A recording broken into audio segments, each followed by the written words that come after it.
Welcome back to the Magnolia Media Podcast. I'm your host, Jonathan M. Ruggiero. Well, today we begin with a familiar foe. That is, the New York Times.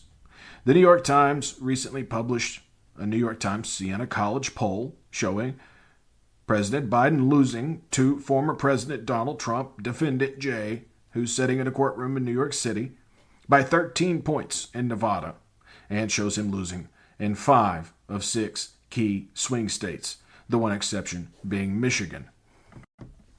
However, polls this early on are really not helpful or instructive. Now, I have to say this. If those polls were the same for Biden's campaign's internal polling, don't you think President Biden would be in Clark County, Nevada, all day, every day, or in Wisconsin, which, by the way, they were just off. Chief Justice election was held, and Judge Janet Protasewicz, who was winning, according to the polls, on election day by 2%, went on to win that seat by 11 points. You kind of get my point here? It feels more and more like the New York Times has a personal vendetta with President Biden, because President Biden doesn't look to the New York Times the way the New York Times expects to be viewed as America's premier newspaper. That's right, newspaper, which means they were really important 30 or 40 years ago. So, long viewed as liberal, but doing absolutely nothing to promote a liberal candidate. A candidate who has addressed climate change. A candidate who has been as pro-labor as any president in U.S. history. And that's what makes the Nevada poll in particular very, very fishy. It all depends on who actually answers the phone and who gives a real answer to these people. Remember, we win Nevada as Democrats primarily because of union labor in Las Vegas and in Reno. That's it. That's all it comes down to. Nevada is not a split ticket state, meaning they vote down ballot. For whoever they vote for president, that's going to be the same party when it comes to the Senate, the House, etc. There are very few states left in America where you do have split ticket voting, where you do have voters who are open to voting for one party's candidate for president, but a different party's candidate for senator or for House. That's mostly Alaska, Maine, Montana. That's about it. The rest of the time, or haven't been there in a while. Another example of polling and sort of its misguided purpose, why we even really use them, because they certainly tout their self-importance. Who hasn't heard a pollster admit that, well, polls are just a snapshot in time, but they're so important, they're so important.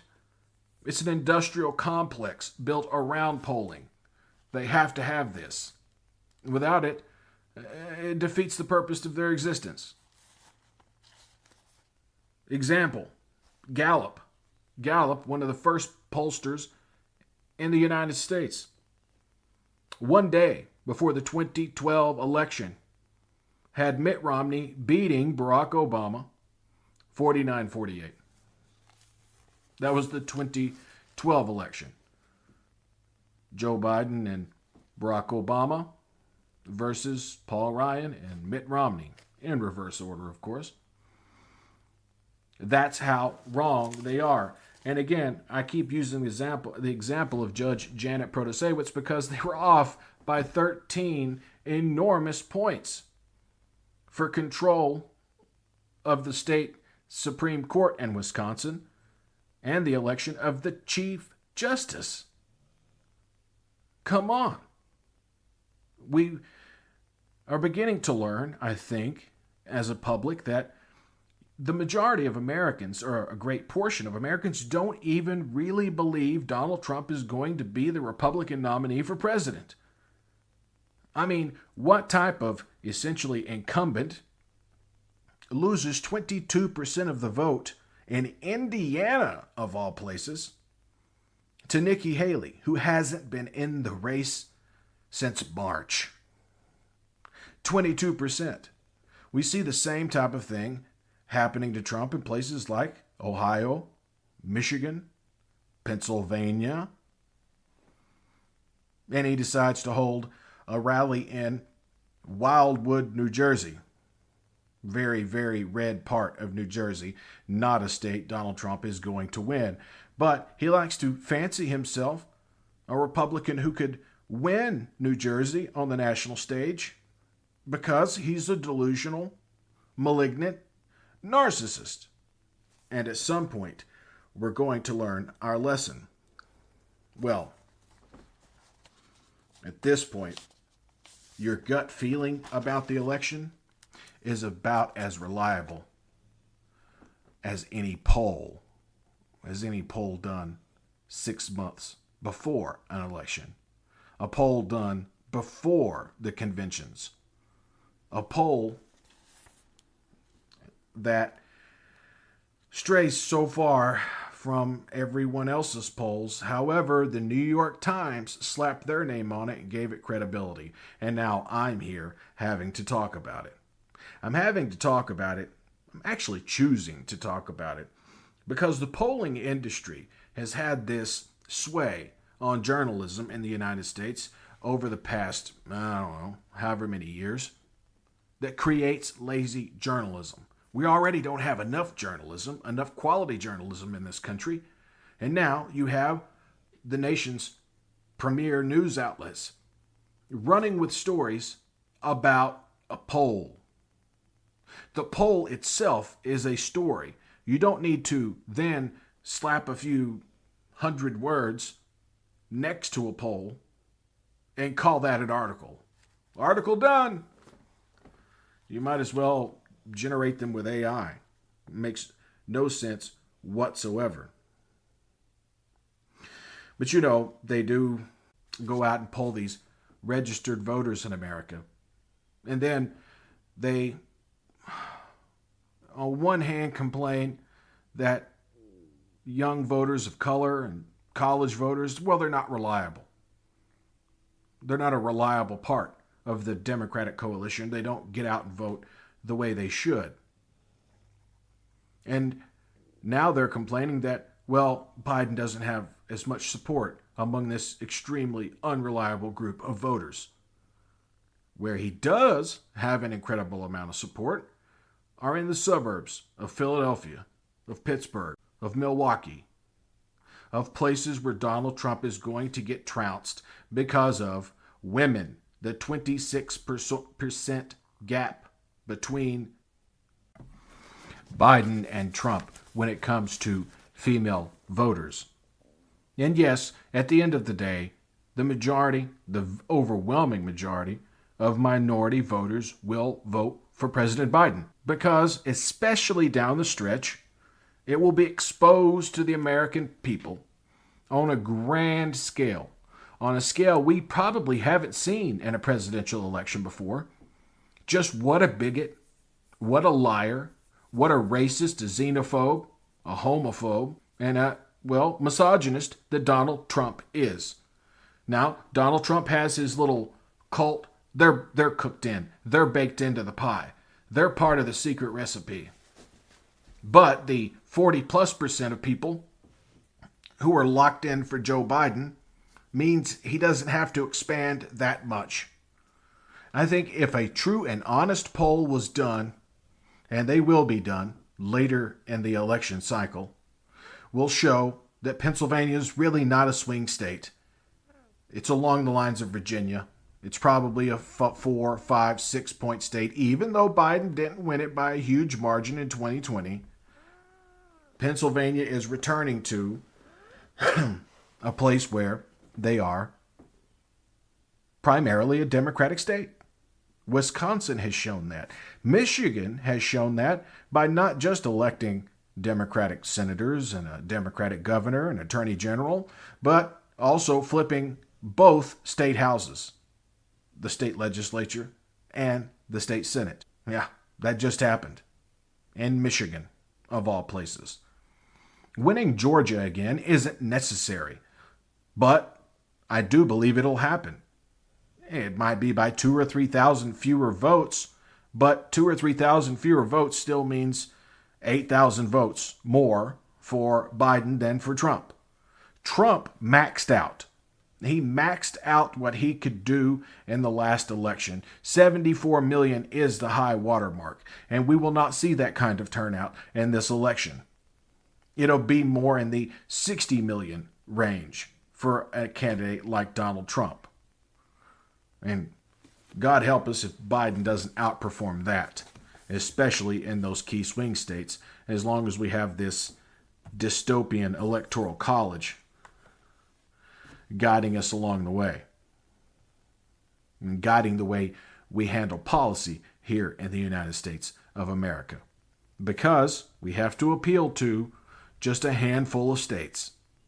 And by the way, it is not the New York Times God-given right to have a one-on-one with the President of the United States every time a new one is elected. I know I said that before, but I just wanted to point it out. Polling by the corporate partners and legacy media, universities, and various candidates and their super PACs polls to the point if Biden camp's internal polls showed what, the Siena poll showed, his head would be on fire. He'd be out everywhere, campaigning, trying to make up ground. But it's not even really election season yet. Let us not forget where Donald Trump sits today, as it appears that the prosecution isn't going to bring forth any more witnesses after Michael Cohen. They were going to, but they would be bookkeepers. It'd be rather boring. It's just furthering their receipts. The receipts that come with a man like Michael Cohen. Michael Cohen knows better than to lie again. He's a proven liar. Yes, he has lied. But any of us who have tracked Michael Cohen's life over the last few years and seen him on places like the Midas Touch Network, Midas Touch, by the way, now outdrawing any one of the big three media networks when they go live on YouTube. People are going to YouTube. And let's just stop and think for the moment. Let's just stop and daydream. It's been about 9 years since Donald Trump first came on the scene. What did we not have in 2015? Well, we didn't have the Midas Touch Network. You didn't have the Magnolia Media Network. You didn't have TikTok, where more and more Americans are getting their news. People are going to YouTube on their phones, on their tablets, on their laptops, on their televisions, before they're going to CNN to watch Jake Tapper or whomever. It's really gotten sad for the big three cable news, former cable news giants. Now they're all sort of fighting over that 30% of people who are persuadable to watch MSNBC or CNN or Fox. It's especially bad for MSNBC and CNN because they're both perceived as liberal, and nothing could be further from the truth. You can't have corporate-backed liberal media. There's a wonderful podcast, formerly a TV show, hosted by Keith Olbermann called Countdown. And he highlights time and time again when his career at MSNBC was kneecapped by corporate interest. That's right. None of these companies are big enough to stand on their own anymore. NBC's owned by Comcast. CBS is just, like a card being passed around a deck by the real power brokers in this country. That's right. It's not like it used to be. NBC, this giant broadcaster that sits atop the hill. No. CNN, covering the... No. And by the way, CNN will live to regret canceling their streaming service, CNN Plus, 3 weeks in. 3 weeks in. Something that offered people variety, that gave people real insight. They were going to cover things like tech business. They were going to cover things like sports, personal stories, tragedies, things other than just the latest political breaking news, or there has to be some sort of national tragedy where a whole bunch of people die in order to get their attention. It doesn't make any sense. None whatsoever. But that's where we find ourselves. That's where we find ourselves today. That's the level of coverage we've come to expect from a network that fired Larry King because they wanted to, not have just entertainment and bring on interesting people, from Tina Turner to Madonna to Prince. God rest his soul. When they had Larry King on the air, they wanted to replace that with, something like Crossfire. There was a time when CNN competed in the sports market, but they gave up on that. No sports, no fashion, no tedious reporting, just the big splashy highlight stuff. And let's cram as many panelists in as possible to give us, the right-wing perspective, the left-wing perspective, the moderate perspective. Let's bring in Michael Steele. Let's bring in whomever. You get what I'm trying to say. It doesn't make any sense. And then the one that calls themselves liberal, the one that is supposed to be the liberal answer to Fox News, MSNBC, goes into absolute meltdown when NBC News hires Ronna Romney McDaniel, election denier, pro-fascist, Donald Trump sycophant. And suddenly cable news is on fire, not in a good way. And they quickly fire her. I think she was hired on a Friday and fired on a Monday after she sabotaged Kristen Welker on Meet the Press, a once prominent Sunday morning news broadcast that covered politics. That used to be all we really needed of politics. Now it consumes us all the time, and we keep wondering, how can we repair our broken nation? Let's stop talking about this 24/7. It used to be impolite. So you have a little bit of political coverage, especially 6 months from an election. Relax. Let's have the conventions first. Let's see what sort of shocking thing happens here.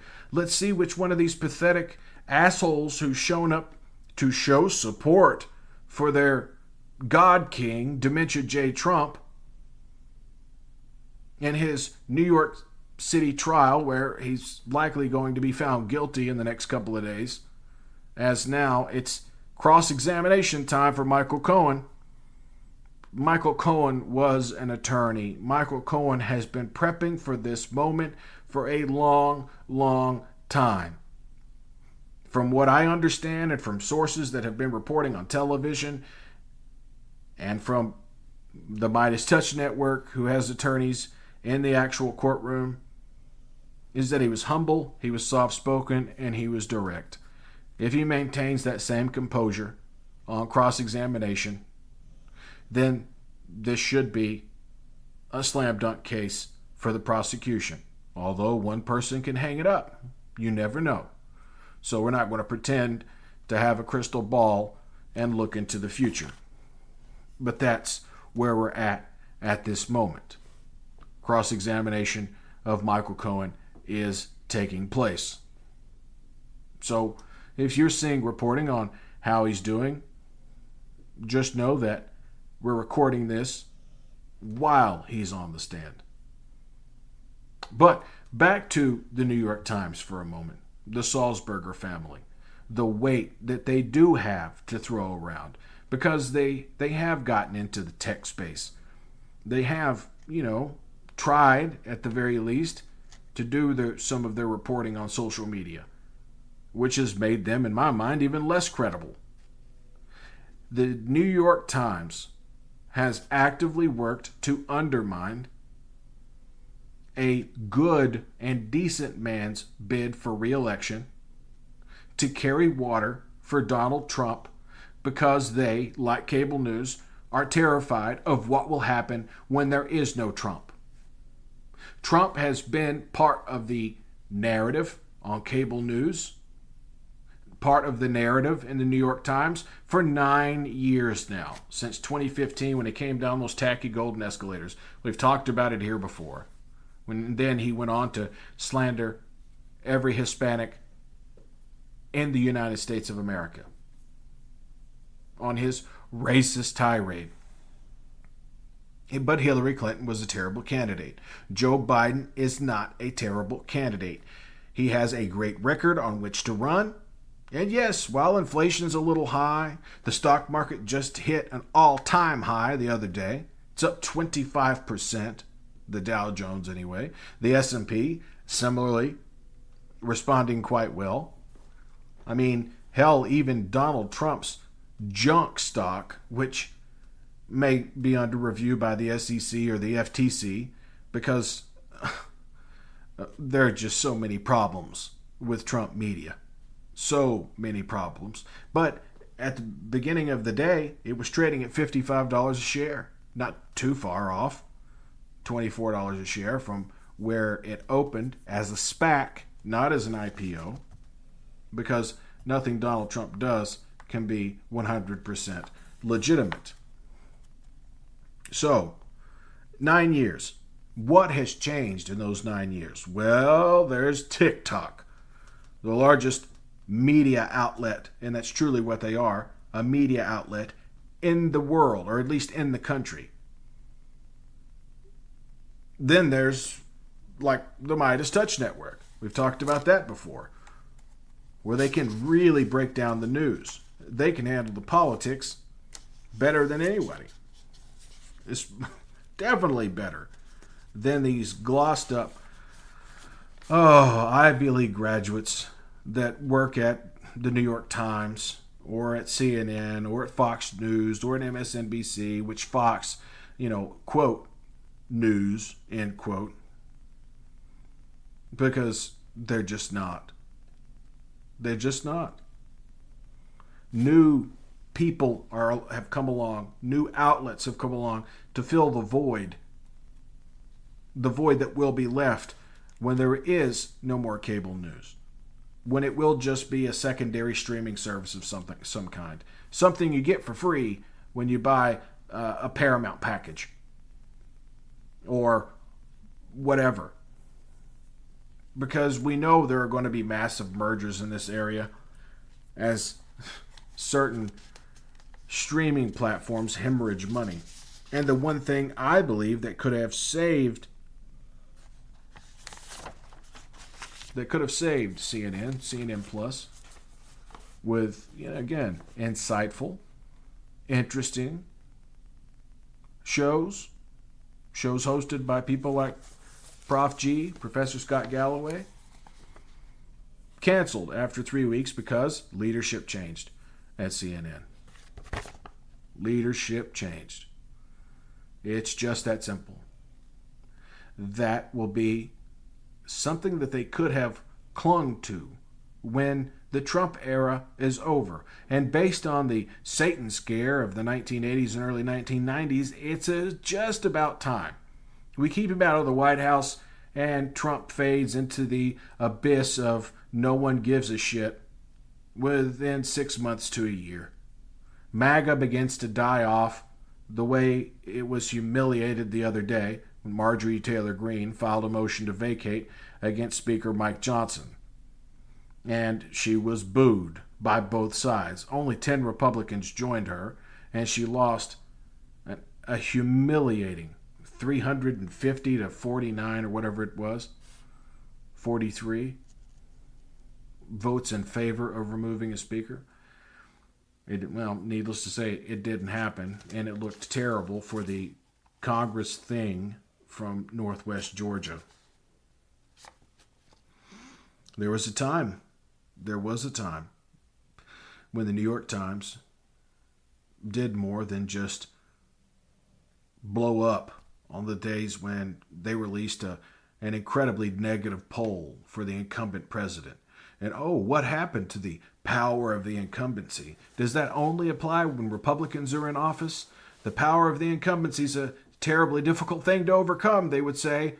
But I haven't heard that. And I don't think I've heard that a single time since Joe Biden has been president of the United States. They treat him as if he's not an incumbent, almost like they might be Trump sycophants too.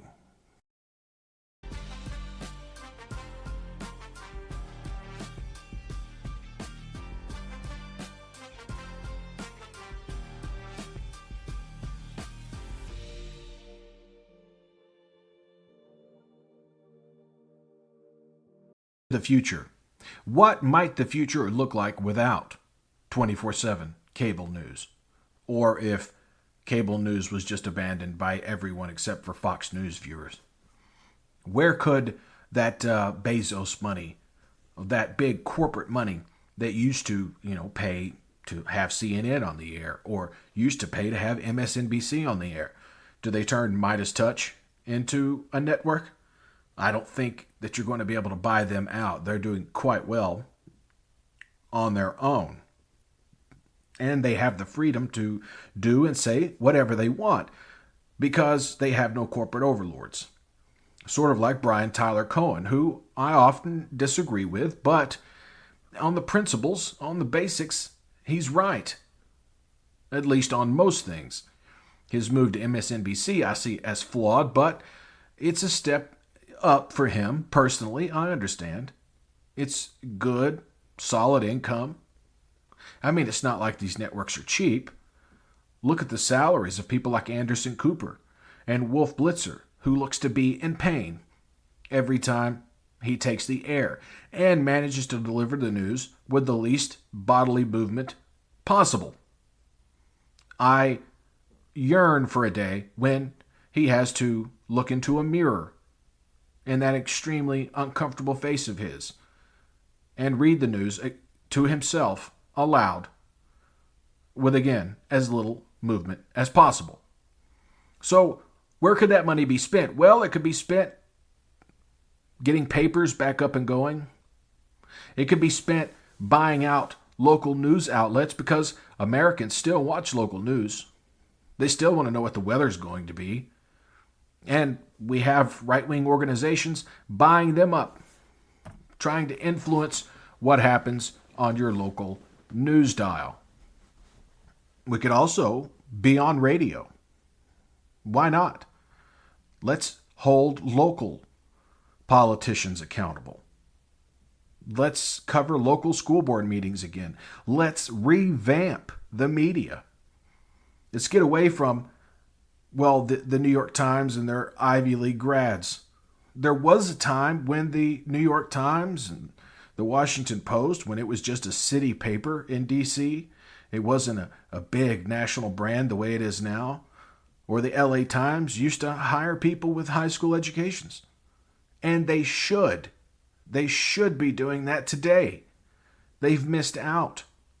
They've missed out on a lot of people who could have told the stories of average people a lot better than, let's say, I don't know, Tucker Carlson. Yeah, that's right. The billionaire heir to the Swanson frozen food family. Or, Anderson Cooper, Vanderbilt. Yeah, Cornelius Vanderbilt's, great-grandson or whatever, who's already worth $350 million before he even goes on the air.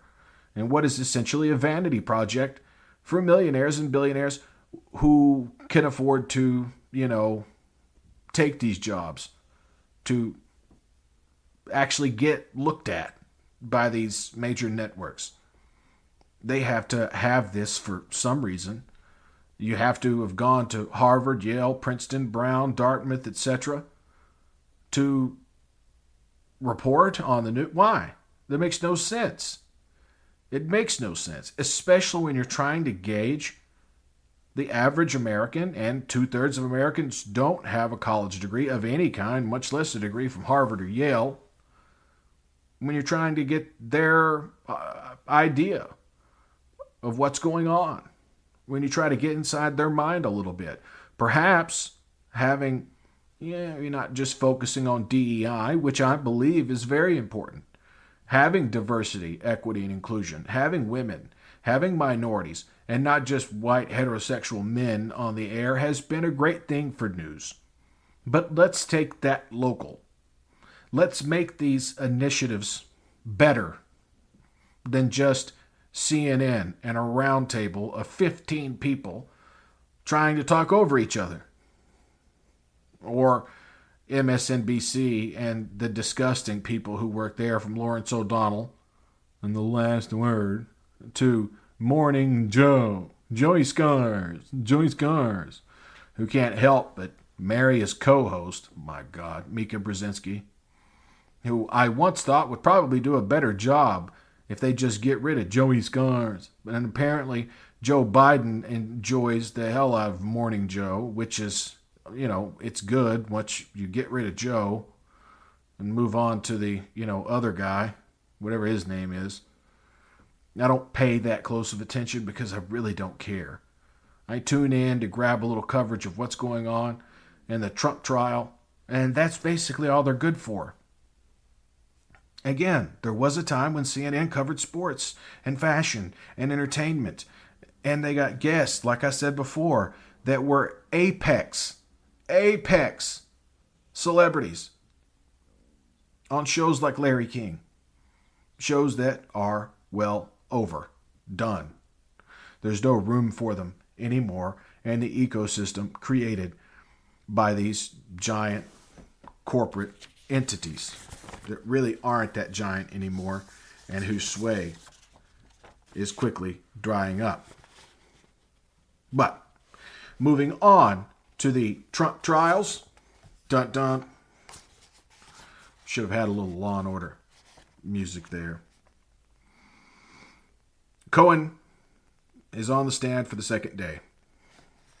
And as I began recording this podcast, he was about to undergo cross-examination.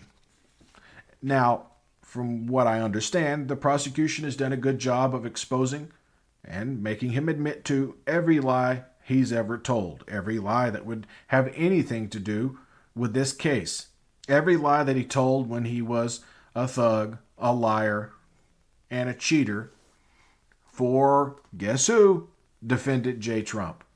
And as for those pathetic congresspeople and governors and former candidates for the Republican nomination, like Vivek Ramaswamy, when it comes your time to be tried by the Department of Justice or by some state like New York, I guarantee you, your Adolf Trump will not appear.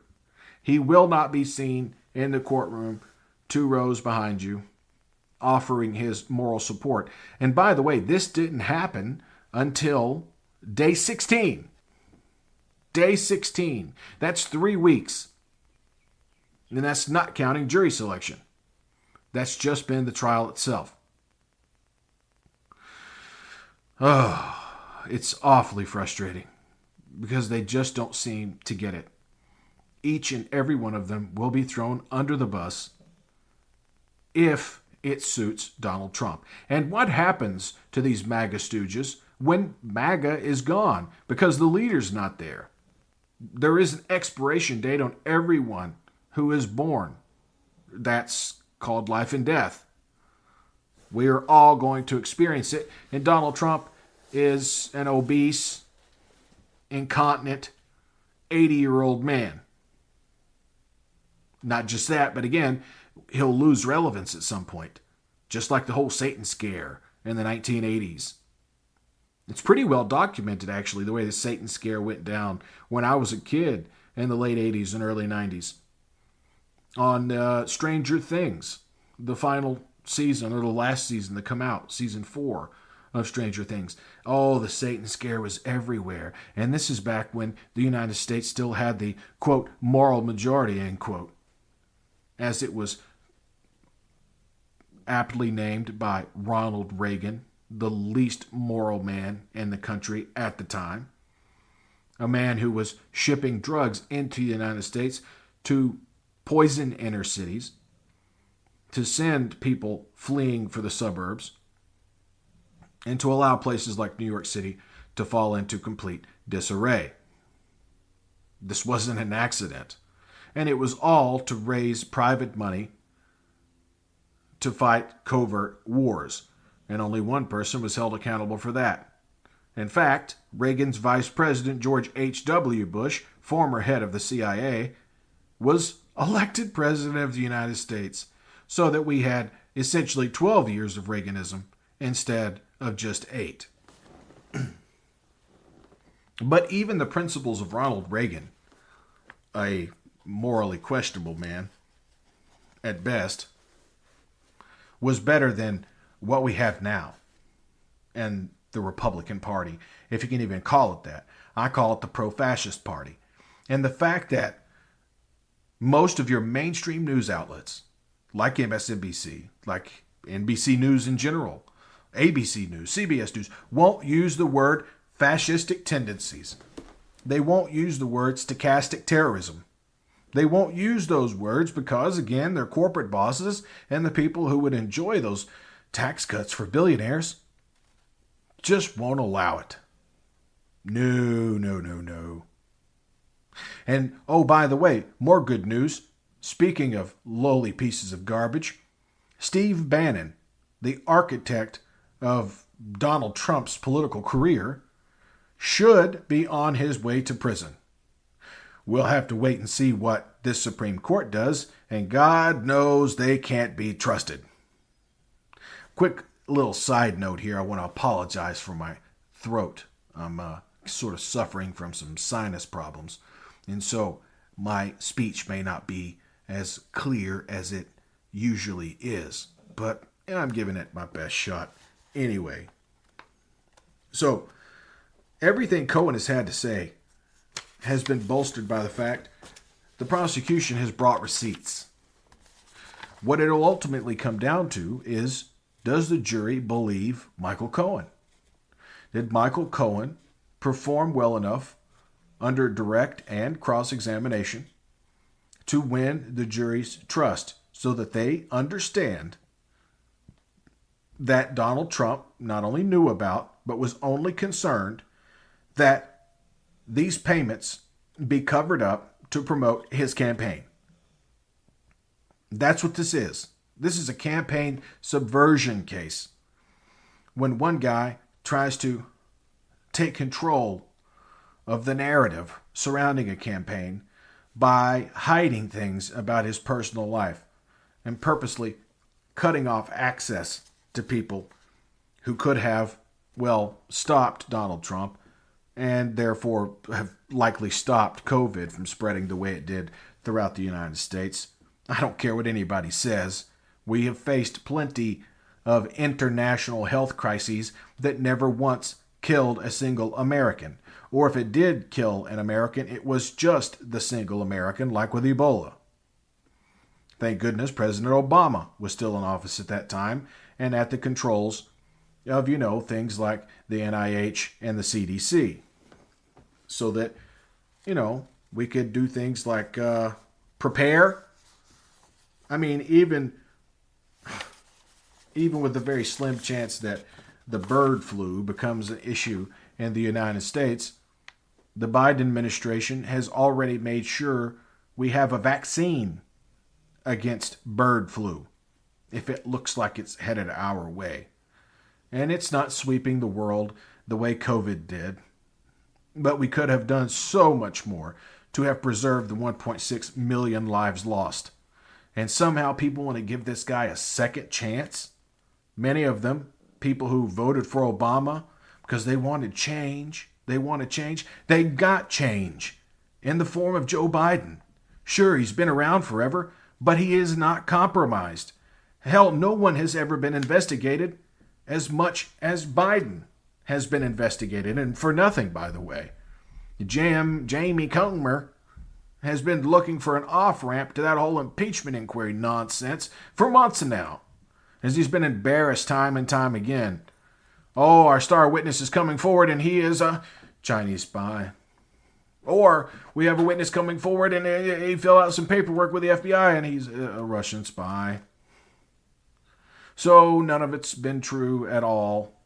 But, we hear from people like Lev Parnas, who was, scouring Eastern Europe, particularly Ukraine, and holding up funding to Ukraine, was Donald J. Trump when he was president of the United States, so that they could just make up some nonsense about the Bidens. That's not to say Hunter Biden didn't have his problems, but to beat up on a guy who, after losing his brother to a brain tumor, his brother who would likely be president today if it hadn't been for the aforementioned brain tumor, got himself addicted to, a wild lifestyle and went to work for some questionable people. But none of that, in any way, shape, or form, has tied back to the President of the United States. I don't care what Hunter Biden did, not to mention Jared Kushner getting $2 billion after running interference for the Saudis. He's given $2 billion by the Saudi Sovereign Wealth Fund. And the fund manager even recommended that Mohammed bin Salman not give that money to Jared Kushner because he had no experience in that space. It was likely a bad investment, but he had to repay his buddy, right? I mean, these are people who actually worked in the Trump administration. So, as for prosecutions, we need to give President Biden a second term with a Senate majority, and that means we're going to have to pick up a seat in either Florida or Texas. I look at Texas and Colin Allred, and I see one hell of an impressive guy running against one hell of an unimpressive man. A man, a peon, that is Ted Cruz. A real A-class piece of shit. So, cancel your subscriptions to the New York Times. Get rid of them. They are essentially useless to you. If you wouldn't subscribe to the Wall Street Journal because it's a Murdoch property, then don't subscribe to the New York Times because it's a Salzburger property. It's just that simple. It's just that simple. Let's put them aside. If you watch CNN, just look at it at a glance. Then turn it off. Get away from it. So that even more people will flee, even more advertisers flee network news, cable network news anyway, like CNN, MSNBC, and Fox, who actually doesn't get most of their money through advertising. They get their money through backroom deals that were made with, carriers like DirecTV and Comcast, so that they get so many dollars every time you pay your cable bill. Whether you watch Fox News or not, whether you even want Fox News on your dial or not, you're still paying Fox News so many dollars every time you pay to have it installed. Cut the cord, folks. That's where we're at. Let's use that money in a more progressive way. Let's focus on local news. Let's focus on local corruption. Let's focus on national corruption, but with privately funded. I don't care if they're Soros-backed news outlets or Bezos, McKinsey-backed projects to bolster news and information so it actually breaks through. I mean, you'll get far better information from Reuters than you will NBC most of the time. You get far better information from the FT, the Financial Times, or the Economist, than you do mainstream news outlets. It's absolutely insane what's happened. And they are losing their mind over a poll.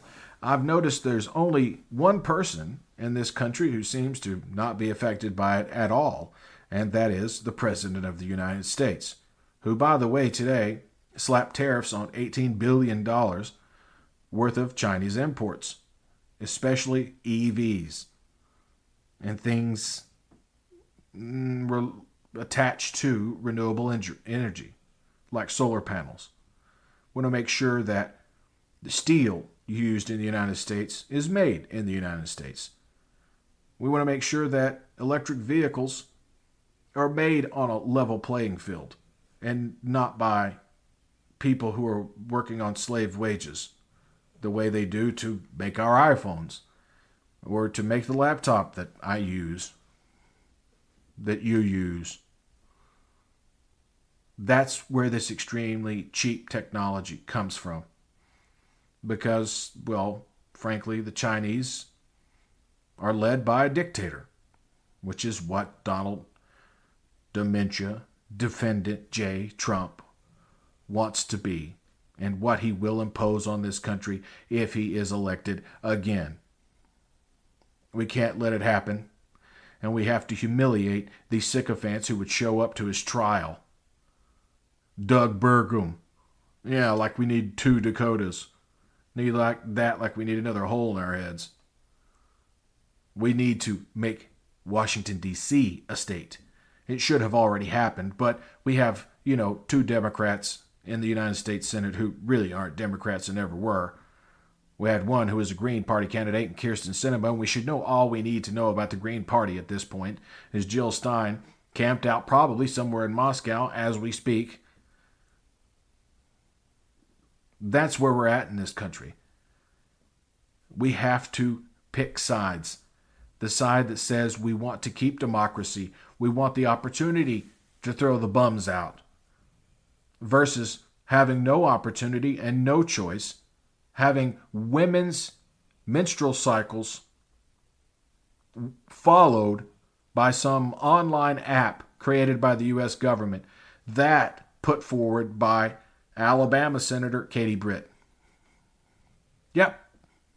And they call it the Mom Act. On top of all of that, a real slap in the face to women. And it's going to hurt. They are going to hurt, purposefully hurt, communities of color, especially those that are Hispanic or Latina.